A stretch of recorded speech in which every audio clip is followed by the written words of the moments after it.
Tüm takipçilerime kucak dolusu sevgi ve selamlar olsun. Evet sevgili dostlar, enfes bir tarifle geldim. Çok pratik ve çok lezzetli bir tarif. Herkesin kolaylıkla yapabileceği enfes bir börek. Evet, şimdi buyurun yapım aşamalarına birlikte geçelim. Evet arkadaşlar, böreğimizin iç malzemesinden başladık. İç malzemesi olarak ben ıspanak kullanıyorum. 700 gram ıspanağım var. 1 çorba kaşığı tatlı toz biber dahil ettim. Karabiber ve tuz dahil ediyoruz. Ama tuzunu siz ayarlayın arkadaşlar. Damak tadı çok önemli. Bir de peynir de kullanacağız bunun için. Peynirin tuzu tabii ki çok önem arz ediyor. İyice harmanlayalım.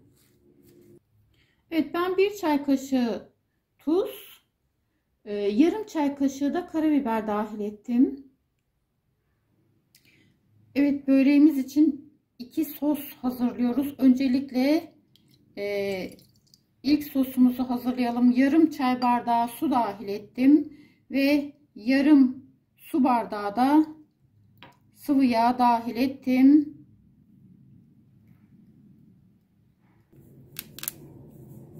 Evet, 1 tatlı kaşığı karbonatımı dahil ediyorum. Ancak 3 tane yumurtam var. Öncelikle yumurtalarımı aldım.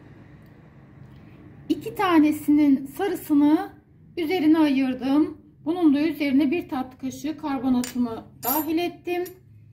1 su bardağından 1 parmak eksik sıvı yağımı dahil ediyorum.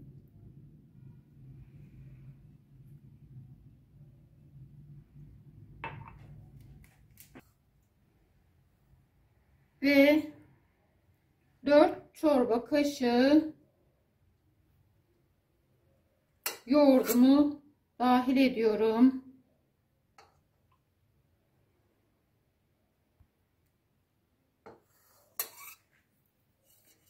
İyice çırpalım. Yumurta, yoğurt ve tüm malzeme iyice birbiriyle özleşsin. Evet, gördüğünüz gibi iyice karıştırdık ve kenara alıyoruz. Tepsimizi öncelikle katı yağla yağlayalım arkadaşlar. Evet, tepsimizi iyice yağladık. Kenara alalım. Evet arkadaşlar, yufkamın bir tanesini güzelce açtım. Sulu yağlı sosundan güzelce döküyorum buraya. Fırça yardımıyla her tarafına gelecek şekilde yağlayacağım.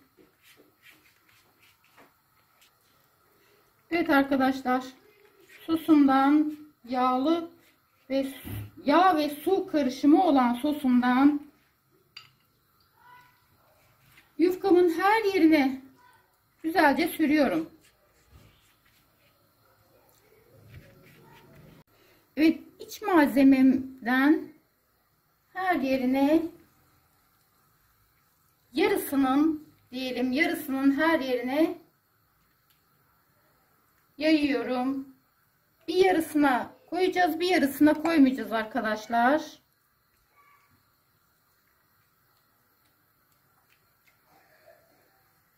Bir miktar da üzerine beyaz peynir dahil ediyorum.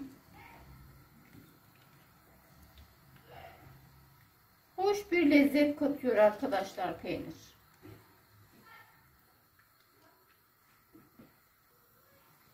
Evet, şimdi yufkamızı katlıyoruz. Malzeme koyduğumuz tarafa doğru katladık. Üzerine örttük. Şimdi büzerek topluyoruz.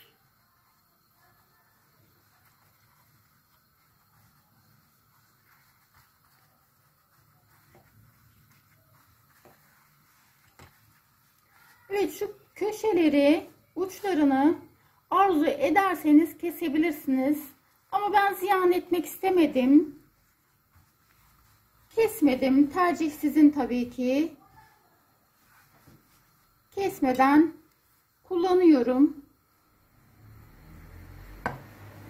3 parmak genişliğinde keselim arkadaşlar. Önce ortadan böldük. Şu şekilde doğrayalım.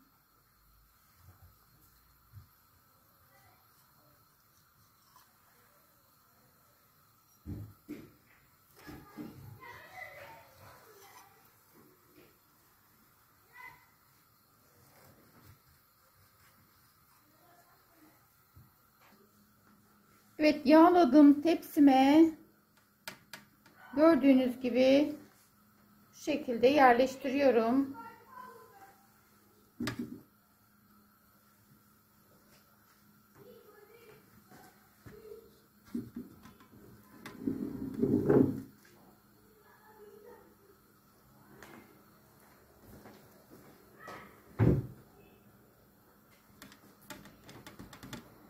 Evet, düzgünce şöyle komple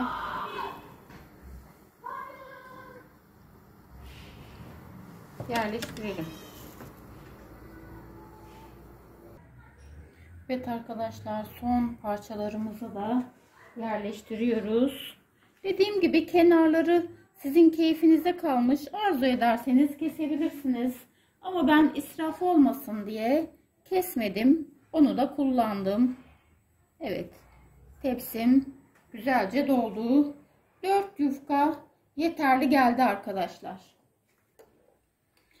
Evet arkadaşlar, şimdi diğer sosumu her tarafına gelecek şekilde güzelce döküyorum.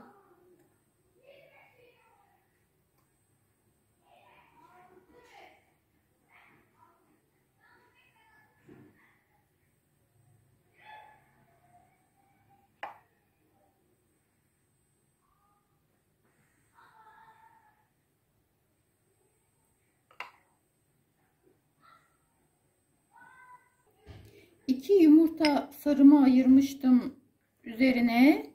İçerisine 1 tatlı kaşığı sıvı yağ dahil ettim. Şimdi üzerine süreceğim.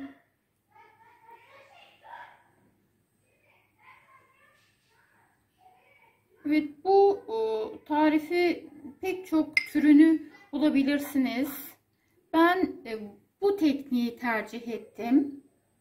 İç malzemesi olarak da istediğiniz malzemeyi kullanabilirsiniz. Önemli olan burada sistemi aynen uygulayabilmektir. Ve sosu çok önemli. Sosunu harfiyen uyguladığınızda istediğiniz lezzeti yakalayacaksınız. Bir de yumurta sarısı sürüyorum ben üzerine. Bu da ayrıca ona hem parlaklık hem de güzel bir görünüm kazandırıyor. Evet, yumurtayı sürdüm. Çok az her tarafına gelecek şekilde susam serpiyorum. Seviyorum susamı. Çok hoş bir koku ve lezzet katıyor. Bu arada fırınımızı da 200 dereceye ayarlayalım. Bir miktarda çörek otu serpiyorum. Evet arkadaşlar, üzerine bir miktar örtüyoruz. Biraz ılınıyor ve biraz yumuşamasını bekliyoruz. Şimdi doğrayıp servis yapma zamanı geldi.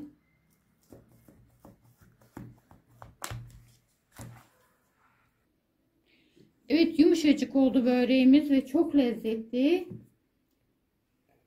Mutlaka deneyin derim. Son derece pratik ve lezzetli bir börek. Yapacak, yiyecek olanlara sağlıklı afiyet olsun. Keyfiniz hep yerinde olsun. Bizi izlemeye devam edin.